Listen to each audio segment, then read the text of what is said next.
Well, I'm glad we got to Gibraltar when we did, because today, as we've left, is grey and very windy, overcast skies. Yeah, not the best, not the nicest day. So we've sorted out our trip to Morocco. We woke up this morning to find a leaflet under our window wipers. Sort of half ignored it, didn't we? And we pulled up, we drove down the road somewhere towards Algeciras, which is where we were going to cross. And Frey noticed that we're actually just round the corner from this travel office. Yeah. Whilst I was doing some research, I came across a YouTube channel of an American family that I think it was a couple of years back. They spent a while touring Europe and then they went across to Morocco. And they're just like, all like everybody that we've spoken to, they've told us about this guy Carlos. And we pulled up in this car park today. We've had a look, and I'm sat here thinking that looks really familiar. The place looks really, really familiar, and I was like, I'm not going to say anything. Let's just go inside and see what the inside's like. We go in, and it's the same bloke sat behind the same counter, and he even gives everybody the same presents, which is bottle of wine, packet of biscuits. Some biscuits. But as this was here, we came in, we had a look. It turns out you can get open return tickets for 180. Yeah, euros. So it saves us about 30, 40 quid. Yeah. We can go whenever we want. We can go tonight if we wanted to. Yep. And we can come back within 6 months. 6 months. Whenever we want. Yeah. Just get back to Ceuta,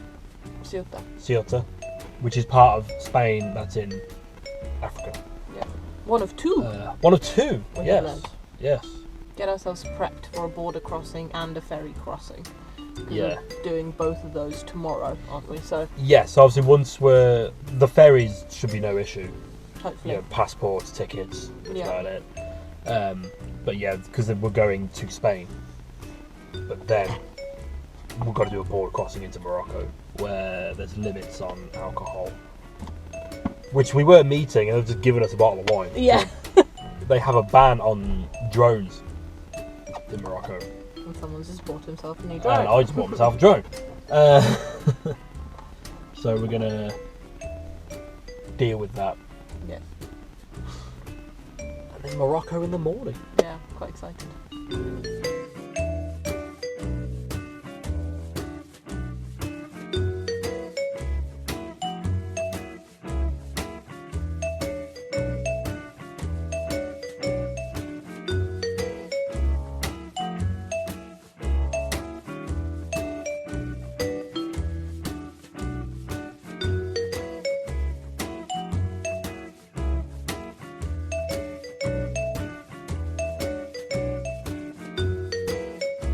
We made it to Morocco. We're in Morocco. Actual Africa. Go from Algeciras to Ceuta.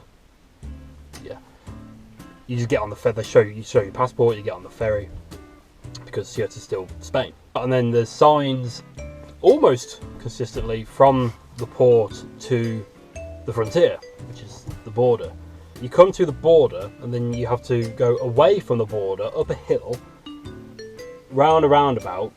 I think I see that's probably more of a thing for when it's really busy. Yeah, I think it's an overflow basically. Yeah, and then you come down a very steep, huge car park, which is manned, and they all just show you, and then you just get given a piece of paper with your registration number and the time at the time on a piece of paper. When you arrive at the border, the first guy takes that piece of paper from you.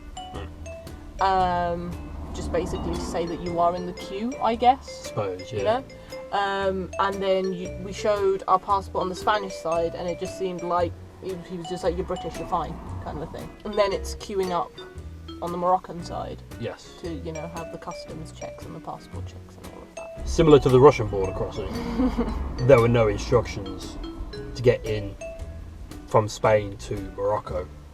But we just sat in the queue and showed the guy the passport, said first time in Morocco, asked where we were going.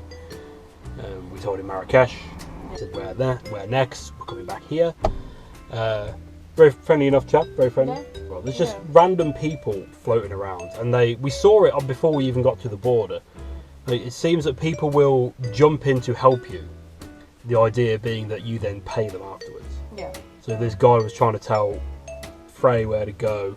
He's trying to tell me to come forward, things like that, but I'm in a queue, I'm not moving anywhere. We couldn't move forward enough for the next person to be seen, so you went and asked the bloke. Yeah.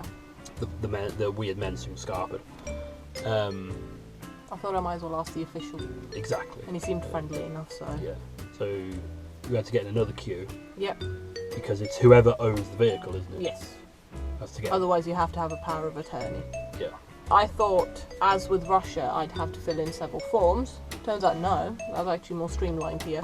You just get a little slip, and it's your vehicle being allowed in the country slip, basically. It's got your registration on it, the owner's name on it, and stuff like that. Just scanned my passport, took details from the V5. And we got in to go through the last bit, and they sort of ushered us over to the side to be searched. Now we saw a guy who got off the ferry in front of us.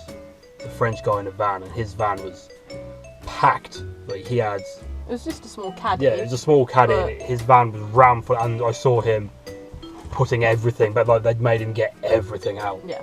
Put everything back in. I thought, okay, well, we prepared for that. Yeah. We figured out what would happen. They were even searching like normal cars. If people had suitcases, they were getting people to open their suitcases. Yeah. And things like that as well. So. But they pulled us over to the side. Quickly established we didn't speak French or Moroccan, whatever they speak in Morocco. And they just sort of like, could you open the van? They sort of had a look. He started knocking on the side. I was going to offer to let him look because he was knocking on the water tank. Didn't care. Like he asked to come in. He come in. He looked, poked his head in the bathroom. The sniffer dog came round. Had a bit of doggo's water. Yeah. And then we were just sort of like left. He just moved on to the next car. We're like, can we go? Yeah, go. And then we had another passport check. Yeah. That was just to check that we'd been stamped. Oh, I see. Yeah. And then that was it. And what we started, we got that first ticket at 12:50. 12:50. And we were out of there by 1:35, I think. Something like that, yeah. So less than an hour. Yeah. That was easier than the Russian border crossing, I'd say. Yeah. Mainly because the guy spoke English. Yeah. You can actually ask, where do we go, what do we do? Yeah. So now we're in Africa. We are. We just need insurance Mhm. and hopefully some SIM cards. Yes, we should be able to do those in Tangier. Yeah. So we're going to go to Tangier and try and get set up and all legal.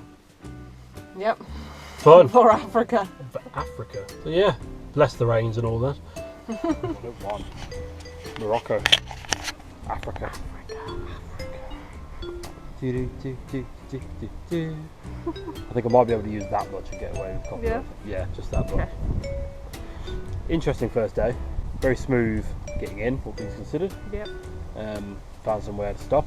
Stopped at a lovely place, but we did get a knock on the window at about 9:30 Yeah. last night. And it was a security guard who had the uniform and a walkie-talkie and stuff like that. You're not allowed. It's not safe to park there, so they move people on. Yeah. He said just try and find somewhere in the city. So we did? So we did, which meant we have already seen Tangier. Yeah. That night. Crazy. You sure you want to drive this morning? No, I don't want to drive at all. I'll drive if you want. Yeah. I'm not afraid to admit that. They drive like crazy people.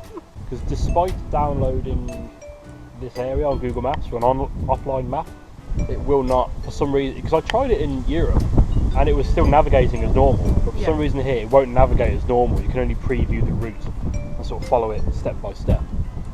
And the offline thing I paid for, that Copilot, is useless offline.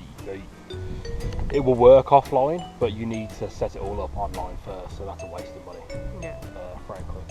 I was just a bit more on edge after being moved on. Yeah, a little bit on edge being You moved know. on. It was very politely how we were moved on. It was just like, it's not safe here, so it's forbidden to park here. It's like, okay, well, so I've heard about people trying to get money off you for looking after your car sort of thing. So I thought he was after money. Yeah. Wasn't He was after in money. official clothing as well, wasn't he? He was, Like, yeah. the He was walkie-talkie and everything, so. driving through the town and seeing the other security people. He was just a security guard. And he wasn't asking for money. So it's like, okay, he's got no reason to move us on if he's not making it, Yeah. We are going to start looking for paid places to start, a couple of campsites, because they're pretty cheap. So you can get a campsite for like £5 a night in the city. And you can get these vehicles, you can get big diesel vans in the cities that don't have any charges or anything here. It's like Russia again. A little bit more expensive than Russia, Yes. but still pretty cheap. Yeah. So let's go see what Tanzania is like.